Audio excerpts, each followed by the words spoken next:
தமிழ்நாடு சட்டசபை தேர்தல் வெற்றிகரமாக நடந்து முடிஞ்சிருக்கு. இதுவரைக்கும் வரலாறு காணாத அளவுக்கு மிகப்பெரிய அளவில் வாக்குப்பதிவு நடந்திருக்கு. இது எல்லாமே புதிதாக தொடங்கப்பட்ட தாவேகா கட்சிக்கு தான் மிகப்பெரிய ப்ளஸ் பாயிண்ட்னு பல அரசியல் விமர்சகர் சொல்லிட்டு இருக்காங்க.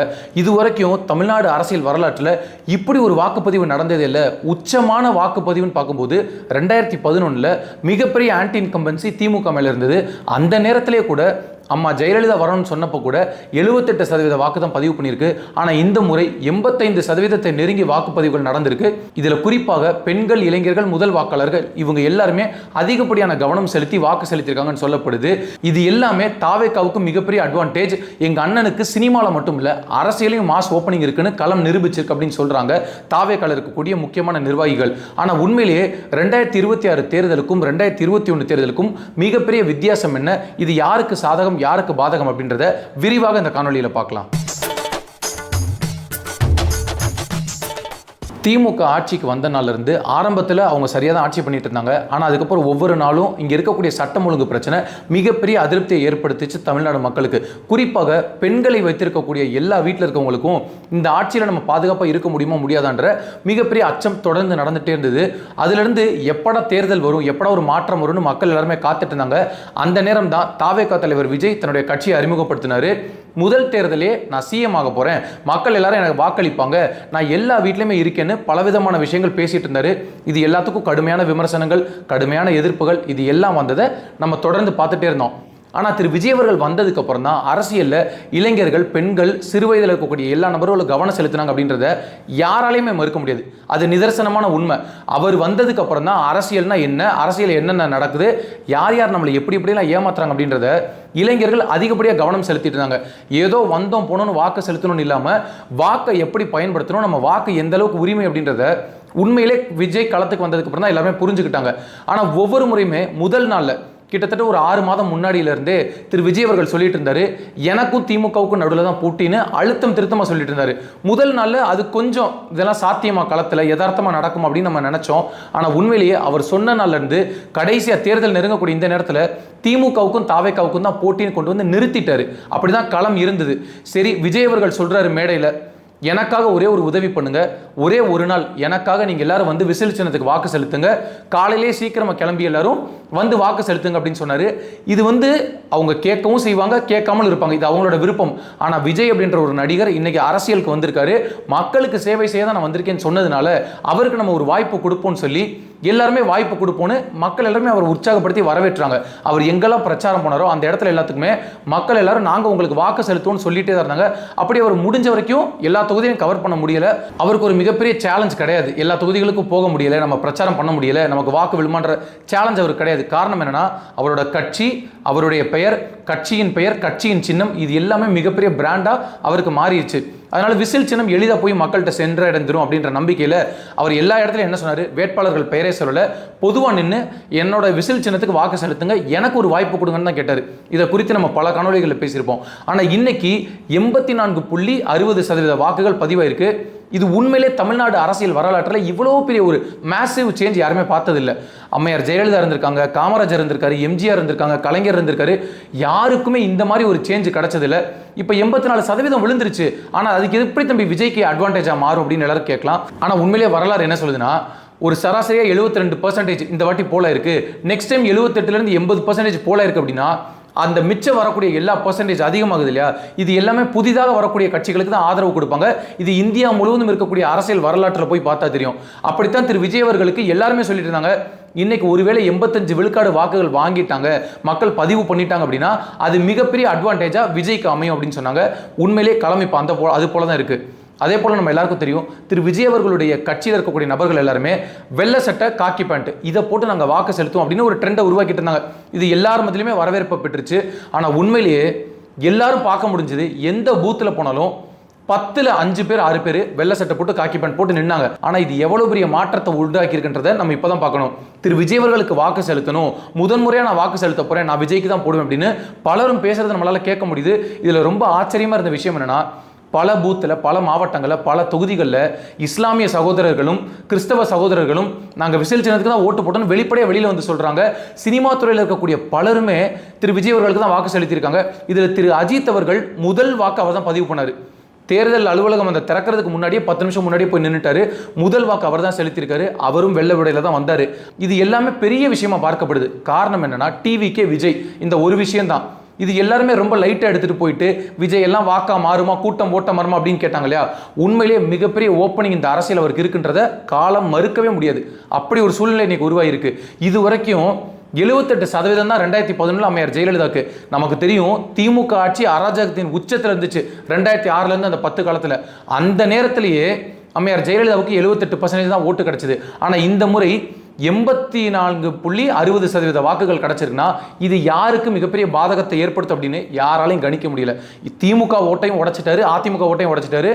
இன்னும் பல பேர் வெளிப்படையாக என்ன சொல்றாங்கன்னா, விஜய் 2-3 சீட்டு கன்வெர்ட் பண்ண வாய்ப்பு இருக்கு, 10 சீட்டு கூட கன்வெர்ட் பண்ண வாய்ப்பு இருக்கு அப்படின்னு சொல்லிட்டு இருந்தவங்களாம் இப்போ என்ன சொல்றாங்க, போற போக்க பார்த்தா ஆட்சி அமைக்க கூட வாய்ப்பு இருக்கு போல இருக்கு, 35% வாக்குகள் அவர் பெற்றுட்டாரு அப்படின்னு களத்தில் இருக்கக்கூடிய நபர்கள் சொல்றாங்க. இது டிவிகே கட்சி நபர்களோ தொண்டர்களோ நிர்வாகிகளோ சொல்லல, பூத்தில் இருந்த மாற்று கட்சி ஏஜென்ட் சொல்றாங்க. நம்ம அவங்க கிட்ட பேச முடியும் போது யாரை கேட்டாலும் விசில் சின்னத்துக்கு ஓட்டு போட்டேன்னு சொல்றாங்க. தம்பி எங்களுக்கே கடுப்பா இருக்கு, இந்த அளவுக்கு இப்படி பண்ணி விட்டாரே அப்படின்னு சொல்றாங்க. இந்த மாற்றம் தான் வருன்னு எல்லாருமே எதிர்பார்த்தாங்க. மக்கள் எல்லாருமே என்ன நினைச்சிட்டு இருந்தாங்கன்னா, மாற்றத்துக்கு நாங்கள் தயாராக இருக்கோம், ஆனால் அதுக்கு சரியான நபர் வரணும் அப்படின்னு அவங்க நினைச்சாங்க.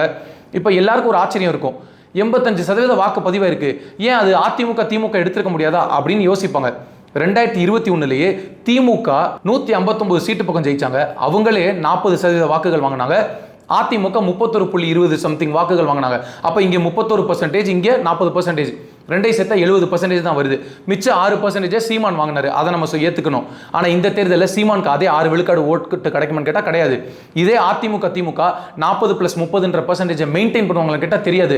அப்போ விஜய் எவ்வளோ பெரிய டிசாஸ்டராக இருக்க போறாரு, எவ்வளோ பெரிய வாக்கு வங்கி எடுக்க போறாரு, என்ன பண்ண போறாரு அப்படின்றத மே 4ஆம் தேதி தான் முடிவு பண்ணும். இதுவரைக்கும் இல்லாத அளவுக்கு கிட்டத்தட்ட 7-8% வாக்குகள் அதிகப்படியாக போலிங் ஆயிருக்குன்னா மக்கள் எல்லாரும் வெறுத்து போயிட்டாங்க. இந்த திராவிட கட்சிகளே வேண்டாம், எங்களுக்கு மீண்டும் ஒரு மிகப்பெரிய மாற்றம் வரணும், ஆனால் அந்த மாற்றத்தை நேர்மையான ஒருத்தன் கொடுக்கணும்னு காத்துட்டு இருந்தாங்க. இதுல உண்மையிலே 85% அப்படின்றது நமக்கு மகிழ்ச்சி தான். உண்மையிலே இதுவரைக்கும் இல்லாத அளவுக்கு அதிகப்படியான வாக்குகள் செலுத்தப்பட்டிருக்கு. ஆனால் இந்த மிச்சம் 15% இருக்கு பார்த்தீங்களா, அந்த அறிவாளிகளுக்கெல்லாம் நம்ம ஒரு விஷயம் சொல்ல கடமைப்பட்டிருக்கோம்.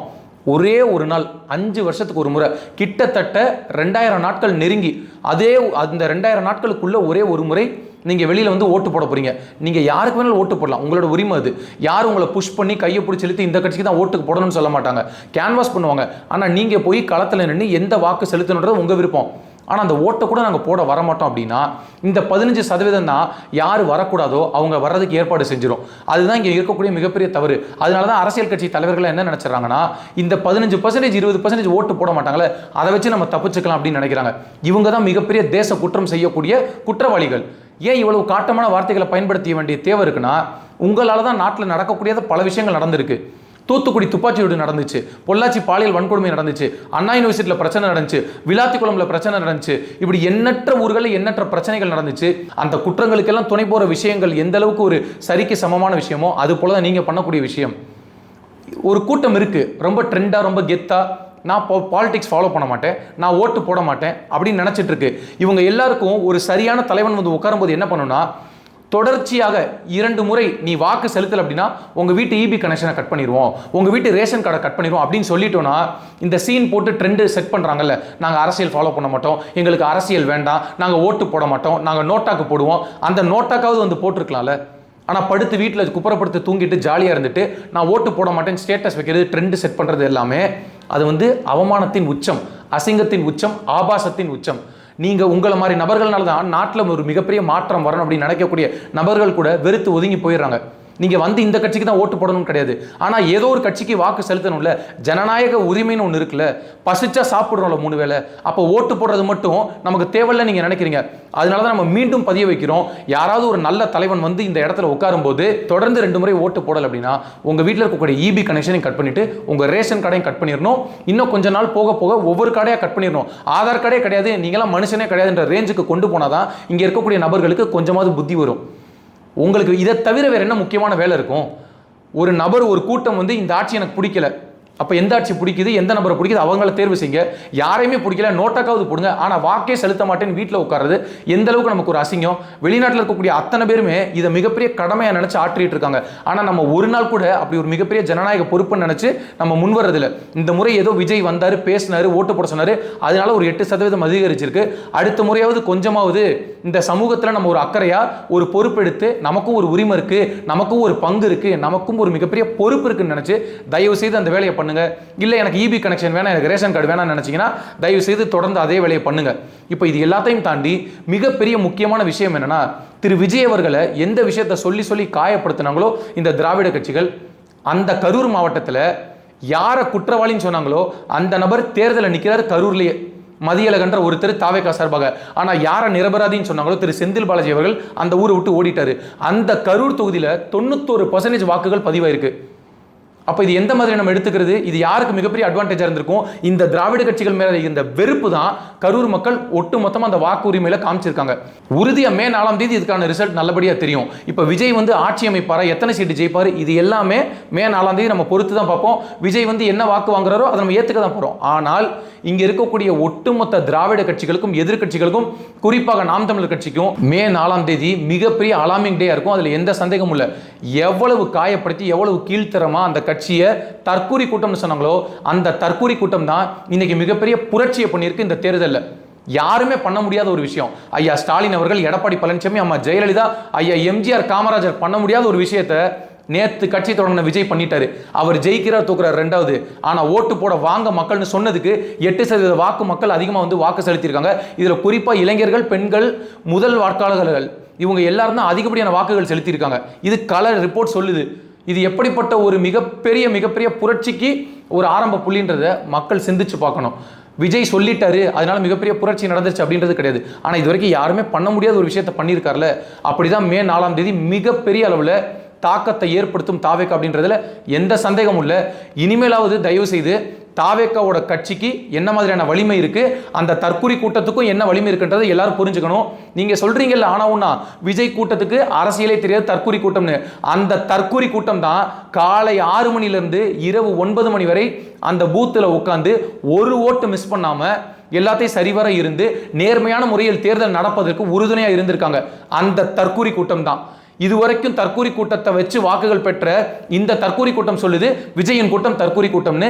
இனிமேல் அந்த மாதிரி தற்கூரி கூட்டம்னு சொல்லாம இனிமேலாவது தயவு செய்து விஜயோட கட்சிக்கும் ஒரு மதிப்பு இருக்கு. அங்க இருக்கக்கூடிய நபர்களும் அரசியல் மையப்படுத்தப்படுகிறார்கள், அவர்களுக்கும் அரசியல் தெரியும் அப்படின்றத உங்களுக்கு விருப்பம் இருக்கோ இல்லையோ, தாவேகா மிகப்பெரிய கட்சியாக மிகப்பெரிய சக்தியாக வலம் வருகிறது என்பதில் எந்த அளவும் சந்தேகமில்லை. நாம் அனைவரும் பொறுத்திருந்து பார்ப்போம். மே 4ஆம் தேதி 2026 தேர்தலில் வெல்லப்போவது யாரு, முதலமைச்சர் யார் என்பதை இந்த காலம் தீர்மானிக்கட்டும்.